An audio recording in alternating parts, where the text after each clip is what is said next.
2-3 ദിവസമായി മകനെ നേരാവണ്ണം ഒന്ന് കാണാൻ പോലും കഴിയുന്നില്ലെന്ന പരാതിയും നാട്ടുകാരുടെ അടക്കം പറച്ചിലിൻ്റെ വീർപ്പുമുട്ടലുമെല്ലാം മുഖത്ത് ഭാവിച്ചാണ് നളിനി ഉമ്മർത്ത് തന്നെ ഇരുന്നത്. ശ്രീശൈലം ഓട്ടോറിക്ഷ വീടിന് മുന്നിൽ വന്നു നിർത്തിയപ്പോൾ തന്നെ നളിനി അർത്ഥം വെച്ച് അവനെയൊന്ന് നോക്കി.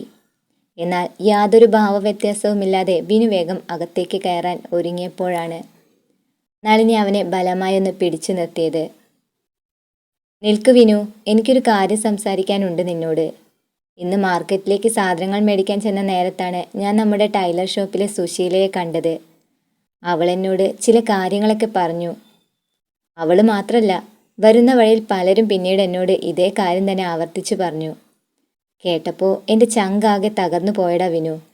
എന്തൊക്കെയാടാ ഇത്? എന്തൊക്കെയാ ഞാൻ ഈ കേൾക്കുന്നത്? കിഴക്കേടത്തെ തുളസിയും നീയും തമ്മിൽ എന്താടാ പ്രശ്നം? മറന്നു തുടങ്ങിയതൊക്കെ നീ ഇനി വീണ്ടും ഓർമ്മപ്പെടുത്തുവാണോ വിനു? അമ്മ ഇതെന്തൊക്കെയായി പറയുന്നത്? ഞാനും തുളസിയും തമ്മിൽ എന്ത് പ്രശ്നമാണ് അമ്മയുള്ളത്? ചാവി കയ്യിൽ കറക്കി പിടിച്ചുകൊണ്ട് അവൻ തിണ്ണയിലേക്കൊന്ന് ചാരി ഇരുന്നുകൊണ്ട് ചോദിച്ചു. വേണ്ട വിനു, ഇനിയും നീ ഒന്നും മനസ്സിലാവാത്ത മട്ടിൽ എന്നോട് പെരുമാറണ്ട. ഞാൻ എല്ലാ കാര്യങ്ങളും അറിഞ്ഞ് തന്നെയായി ചോദിക്കുന്നത്. എല്ലാം അവിടുന്ന് ഉപേക്ഷിച്ച് ഇറങ്ങിയതാ ഞാൻ. കുറേ കൊല്ലം അവിടുത്തെ ഉപ്പും ചോറൊക്കെ തിന്നിട്ടുണ്ട്. അതിനുള്ള നന്ദിയൊക്കെ നമ്മൾ കാട്ടിയിട്ടുമുണ്ട്. അടുക്കളക്കാരിയുടെ മകന് തോന്നിയ ഒരു ഇഷ്ടത്തിൻ്റെ പേരിൽ കേൾക്കാൻ പാടില്ലാത്തതൊക്കെ അമ്മയ്ക്ക് അന്ന് അവിടെ നിന്ന് കേൾക്കേണ്ടി വന്നിട്ടുമുണ്ട്. നിന്നെയും തുളസിയെയും ഞാൻ ഒരിക്കലും കുറ്റപ്പെടുത്തുന്നില്ല. ആ കുട്ടിയുടെ സാഹചര്യവും അങ്ങനെയൊക്കെ ആയിരുന്നല്ലോ മോനെ. പക്ഷേ അതൊന്നും മറ്റുള്ളവർക്ക് മനസ്സിലായിക്കൊള്ളണമെന്നില്ലല്ലോ. തുളസി മോൾ ഒരു പാവാണ്. പക്ഷേ അവരൊക്കെ എപ്പോഴും നമ്മളെക്കാൾ ഉയർന്ന തട്ടിലുള്ളവർ തന്നെയാ വിനു. ഇപ്പോഴാണെങ്കിൽ ആ കുട്ടി മറ്റൊരുത്തൻ്റെ ഭാര്യയുമാണ്. എന്നിട്ടും പഴയ സ്നേഹവും പറഞ്ഞ് നീ ആ കുട്ടിയുടെ സമാധാനവും സ്വസ്ഥതയൊന്നും കളയാൻ ശ്രമിക്കരുതടാ. നിന്റെയും വിവാഹം ഉറപ്പിച്ചതാണെന്ന കാര്യം നീ ഇടയ്ക്കെങ്കിലും ഒന്ന് ഓർക്കേണ്ട വിനു. അമ്മ പറയുന്നതൊന്നും എനിക്ക് മനസ്സിലാവുന്നില്ല. ഞാൻ എങ്ങനെയാ അമ്മയെ തുളസിയുടെ സ്വസ്ഥത നശിപ്പിക്കുന്നത്? എനിക്കതിന് സാധിക്കുമെന്ന് അമ്മയ്ക്ക് തോന്നുന്നുണ്ടോ? മാർക്കറ്റിൽ വെച്ച് അമ്മ കേട്ടതെന്താണെന്നൊന്നും ഞാൻ ചോദിക്കുന്നില്ല. പക്ഷേ ഒന്ന് ഞാൻ പറയാം, വിവാഹം കഴിഞ്ഞിട്ടും തുളസിയുടെ ജീവിതത്തിൽ ഇന്നുവരെ സ്വസ്ഥത ഉണ്ടായിട്ടില്ല. സന്തോഷം എന്തെന്ന് അവൾ അറിഞ്ഞിട്ടുമില്ല. അവളെ വിവാഹം കഴിച്ചവൻ അതിനെ വേദനിപ്പിക്കാൻ മാത്രമേ ശ്രമിച്ചിട്ടുണ്ടായിരുന്നുള്ളൂ. അന്നൊരു ദിവസം ഞാൻ ഇവിടേക്ക് നനഞ്ഞു കയറി വന്നത് അമ്മ ഓർക്കുന്നുണ്ടോ? ആ, ഒരുത്തൻ ആത്മഹത്യ ചെയ്യാനായി പുഴയിലേക്ക് എടുത്തു ചാടിയ ദിവസമല്ലേ നീ ഉദ്ദേശിച്ചത്? അതെ. പക്ഷെ അമ്മ വിചാരിക്കും പോലെ അന്ന് അതൊരാണായിരുന്നില്ല, ഒരു പെണ്ണായിരുന്നു. പെണ്ണോ? നളിനി അത്ഭുതത്തോടെ പെട്ടെന്ന് കണ്ണുകൾ വിടർത്തിക്കൊണ്ട് അവനോട് ചോദിച്ചു. അതെ അമ്മേ, കിഴക്കേടത്ത് നമ്മുടെ തുളസിയായിരുന്നു ആത്മഹത്യ ചെയ്യാനായി പുഴയിലേക്ക് എടുത്ത് ചാടിയത്. വീണ്ടും അവളെ ജീവിതത്തിലേക്ക് കൈപ്പിടിച്ച് രക്ഷിക്കാൻ ശ്രമിക്കുന്നതിന് നാട്ടുകാർ ഞങ്ങൾക്കിട്ട മേൽവിലാസമാണ് ഈ ഒളിച്ചോട്ടം എന്നത്. ഞാൻ പറഞ്ഞത് വിശ്വാസമായില്ലെങ്കിൽ അമ്മയ്ക്ക് തുളസിയെ നേരിട്ട് കണ്ടു തന്നെ ചോദിക്കാവുന്നതാണ്. അവളിപ്പോൾ താമസിക്കുന്നത് കിഴക്കേടത്ത് തന്നെയാ. പ്രകാശൻ സാറിനും അവരുടെ ഭാര്യയ്ക്കൊന്നും ഇഷ്ടമുണ്ടായിട്ടൊന്നുമല്ല തുളസി അവിടെ കയറ്റിപ്പാർപ്പിച്ചിരിക്കുന്നത്. അതിന് പോകാൻ വേറെ ഒരു ഇടമില്ലാത്തത് കൊണ്ടും അതിൻ്റെ നിവൃത്തികേട് കൊണ്ടും അവളെല്ലാം സഹിച്ചുകൊണ്ട് വീണ്ടും അവിടെ തന്നെ നിൽക്കാൻ തീരുമാനിച്ചത്. ഇതൊക്കെ കേട്ട് അമ്മയ്ക്കും കൂടി വിഷമാവുമെന്ന് കരുതിയാ ഞാൻ ഒന്നും ഇതുവരെ പറയാതിരുന്നത്. കുഞ്ഞുനാൾ തൊട്ട് അവളുടെ സങ്കടങ്ങളെല്ലാം കണ്ടല്ലേ ഞാനും വളർന്നത്.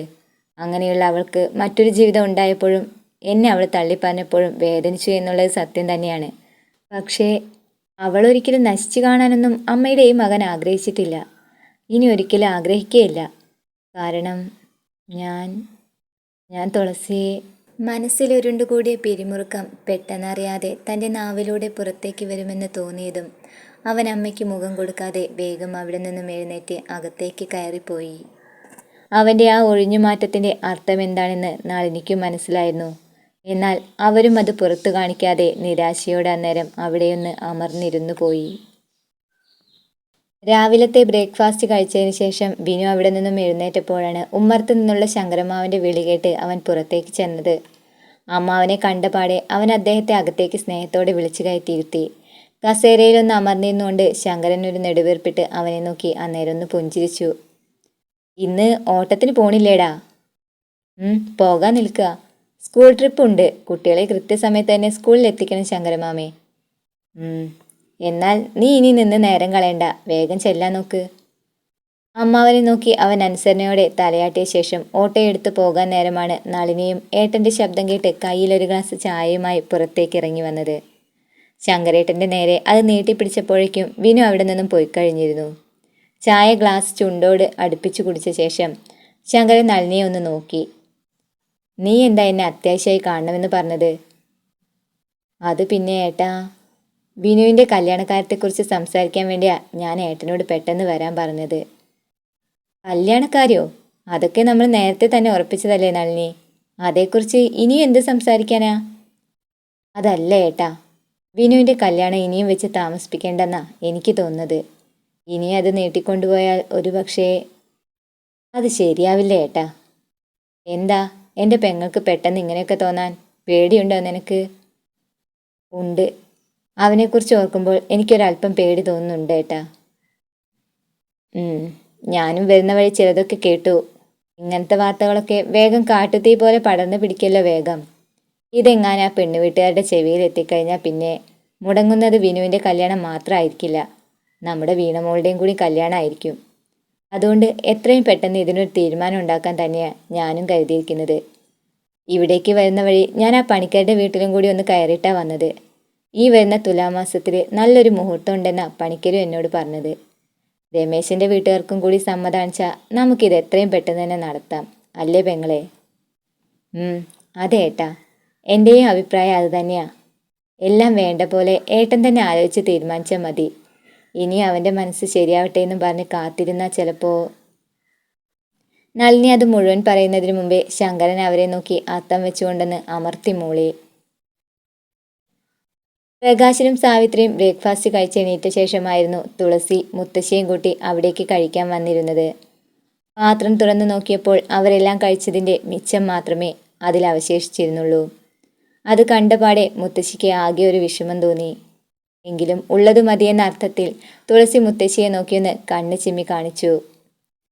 3 ഇഡ്ഡലി വീതം അവർ രണ്ടുപേരും കഴിച്ചു തുടങ്ങുന്നത് കണ്ടാണ് സാവിത്രി പെട്ടെന്ന് അവിടേക്ക് കയറി വന്നത്.